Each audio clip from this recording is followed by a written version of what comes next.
Facebook is facing increased scrutiny. CEO Mark Zuckerberg is preparing to testify on Capitol Hill tomorrow. 47 states have joined forces to investigate the company for antitrust violations. They're looking into whether the social media giant stifled competition in a way that may have impacted user data and ad prices. The probe will zero in on whether Facebook broke any federal or state laws. Meanwhile, Facebook has also announced that it had identified 4 accounts backed by Russia and other foreign actors, including Iran, who were using social media to potentially influence the 2020 U.S. elections. That news comes on the heels of comments from Facebook Chief Executive Officer Mark Zuckerberg, who has been speaking out, saying that he is wary of Facebook becoming the censor of speech. Speaking at Georgetown University last week, he acknowledged the difficulty of the issue. We're at another crossroads. We can either continue to stand for free expression, understanding its messiness, but believing that the long journey towards greater progress requires confronting ideas that challenge us. Or we can decide that the cost is simply too great. And I'm here today because I believe that we must continue to stand for free expression. But inevitably, some people are going to use their voice to try to organize violence, to try to undermine elections, to hurt others. And we have a responsibility to address these risks.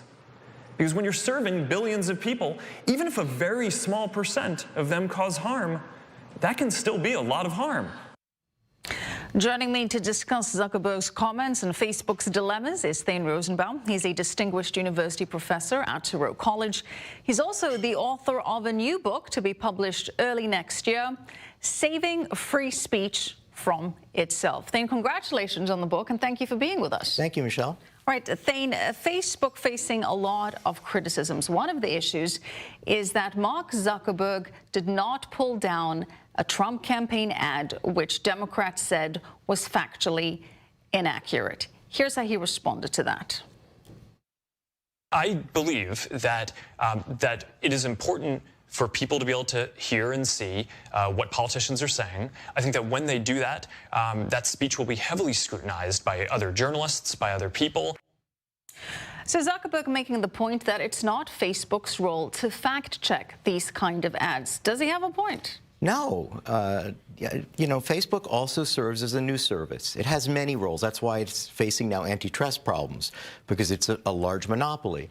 When it's functioning as a news service, it's not any different from I-24. Well, it is very different because they're journalistic standards. And who is Facebook? Yes, and he's functioning like a news service. But who is Facebook to determine whether something is factually accurate or not, and then to censor that content? This could be very dangerous.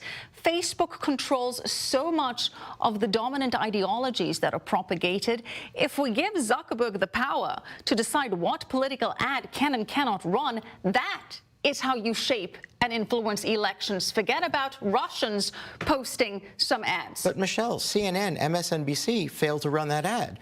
I-24 wouldn't have run that ad. What gives you the right to make that decision? You say, look, if this is a blatant lie, we don't give this to her because we're a news service. Who determines that something is a blatant lie? You know, you have Zuckerberg essentially speaking out of both sides of his mouth. On the one hand, he's saying it's not Facebook's role to check. On the other hand, they now have a new feature that is looking at Instagram in particular, which of course is also owned by Facebook, and it's gonna pop up a little icon if they think that this is inaccurate. It's part of their combating disinformation campaign. It's going to launch a pop-up that's going to appear when people try to share these Instagram posts, and it's going to say, do you really want to share this anyway?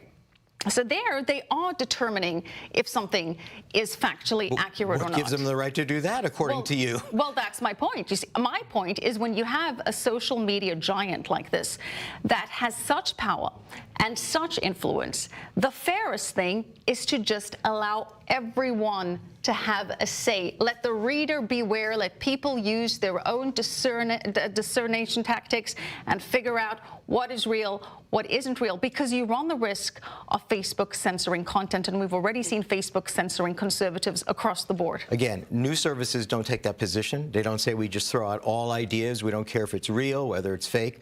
We already know the role that Facebook played in the disinformation campaign, the Russian cyber misinformation campaign that affected our 2016 elections. We see the way this large behemoth can be exploited and manipulated. But arguably, it's even more powerful than a news organization, considering its reach around the globe. You have Facebook... Yes, so it's spreading lies even more so around the whole... Or censoring content that it doesn't agree with. There's been a number of claims from conservatives who have been censored on Facebook. Isn't that ultimately more dangerous? You know, Michelle, liberal democracies in Europe don't put up with this. Our understanding of the First Amendment, or rather Mark Zuckerberg's understanding, and this is why I wrote this book, is just patently wrong. The founding fathers of this country never thought that this is the way the First Amendment should be used. They were thinking about democratic participation, wise decision-making, making people better informed. Facebook is not playing a role here in making people more informed. They're being more confused and lied to and manipulated. But then free speech means I can go out on the public square and say whatever the heck I want, provided I'm not inciting violence. Facebook and Twitter are the modern equivalents of the public square. By preventing people from going out there and making their comments, they are censoring free speech and violating the First Amendment. Right, and so they're playing the same role that the government plays in your soapbox analogy when they have an obligation, since it's their website, it's their soapbox, to play a role as a responsible, accountable regulator.